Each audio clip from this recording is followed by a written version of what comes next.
അതിശക്തമായ മഴയിൽ ജില്ലയിലെ താഴ്ന്ന പ്രദേശങ്ങളിൽ പലയിടത്തും വെള്ളം കയറി. ഏത് സാഹചര്യവും നേരിടാൻ സജ്ജമാണെന്ന് ജില്ലാ ഭരണകൂടം അറിയിച്ചു. ഈ കാലവർഷം ആരംഭിച്ചപ്പോൾ മുതൽ കണ്ടിരുന്ന മഴയുടെ സ്വഭാവത്തിൽ തന്നെ മാറ്റം വന്നിരിക്കുന്നു.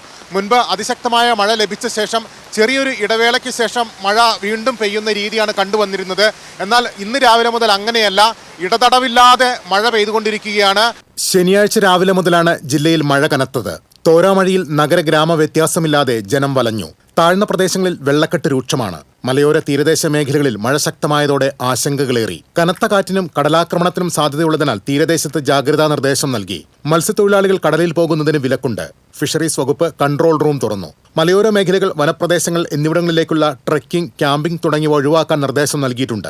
ഡാമുകളിലേക്കും അതിരപ്പള്ളി ഉൾപ്പെടെയുള്ള വിനോദസഞ്ചാര കേന്ദ്രങ്ങളിലേക്കും പ്രവേശനം വിലക്കി. പലയിടങ്ങളിലും വീടുകളിലും സ്ഥാപനങ്ങളിലും വെള്ളം കയറി. വെള്ളം കയറിയ പ്രദേശങ്ങളിൽ നിന്ന് ആളുകൾ ബന്ധുവീടുകളിലേക്ക് താമസം മാറി. ഗുരുവായൂരിൽ വാഹനങ്ങൾ ഒഴുക്കിൽപ്പെട്ടു. വെള്ളക്കെട്ടിലകപ്പെട്ട് വാഹനങ്ങൾക്ക് കേടുപാടുകൾ സംഭവിച്ചു. പൊരിങ്ങൽകുത്ത് ഡാമിന്റെ ഷട്ടറുകൾ തുറന്നതിനാൽ ചാലക്കുടി പുഴയിൽ ജലനിരപ്പ് ഉയർന്നു. തൃശൂർ നഗരത്തിൽ Ikkandavari road, post office road, Sakthan stand പരിസരം, Bini junction, aquatic lane, Pullazhi എന്നിവിടങ്ങളിൽ വെള്ളം കയറി. കോർപ്പറേഷൻ ജീവനക്കാർ എത്തി കാനകളിലെ തടസ്സങ്ങൾ നീക്കി വെള്ളം ഒഴുകിപ്പോകാൻ നടപടി സ്വീകരിച്ചു. മണ്ണുത്തി ഓവർബ്രിഡ്ജ് പരിസരം, മുക്കാട്ടുകര, ഒല്ലൂക്കര ബ്രദേഴ്സ് ലൈൻ എന്നിവിടങ്ങളും മുങ്ങി. കനത്ത മഴയും റോഡ് പണിയും മൂലം കണിമംഗലം, പാലക്കൽ ഭാഗത്ത് ഗതാഗതം സ്തംഭിച്ചു.